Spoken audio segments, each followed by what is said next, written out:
تكريما لأعضاء الحكومة إثر انتهاء مهامها. وخلال هذا الحفل خاطب العاهل الكريم أعضاء الحكومة بكلمة سامية نوه فيها جلالته بالجهود التي بذلوها خلال أدائهم لواجبهم، وقال حفظه الله: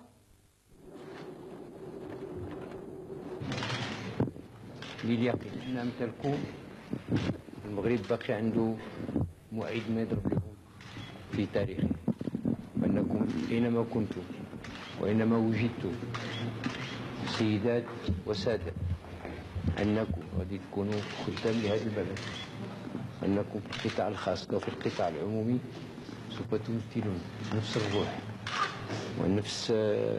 ونفس الثبات ونفس التضحية في سبيل الصالح العام. وعلى كل حال خصكم تعرفوا أن الباب نتاعي مفتوح أمامكم، واللي هو ربما استحيا يدق على الباب نتاعي كان ولي العهد من جهة وكان مناشد الطويلة ربما خوه الكبير مسافر، ثم أنا موجود باش نلقاكم في وقت ما بغيتوا، نشوف مسائلكم ومشاكلكم، وإن شاء الله مش ما يشوف على يد الحكومة المقبلة كذلك إلا الخير وإلى الإنجازات المطمئنة.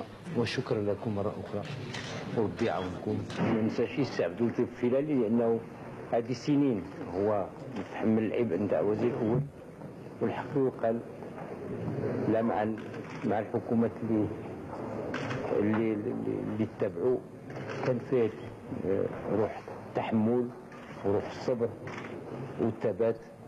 فما يمكنليش نشكركم جماعة وفرادى دون ما يتوجه التنويه ديالي ليه بالخصوص، وحنا معتمدين عليه في هذه الحكومة انه يبقى قايم كذلك وزارة الخارجية نتاعو، وكما قلت لكم فيكم والباب مفتوح امامكم.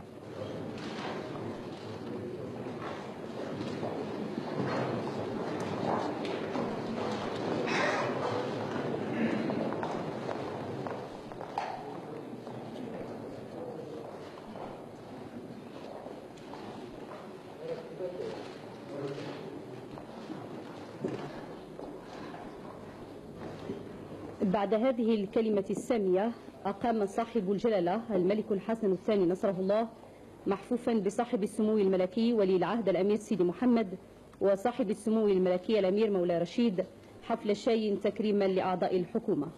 وقد حضر هذا الحفل مستشار صاحب الجلالة.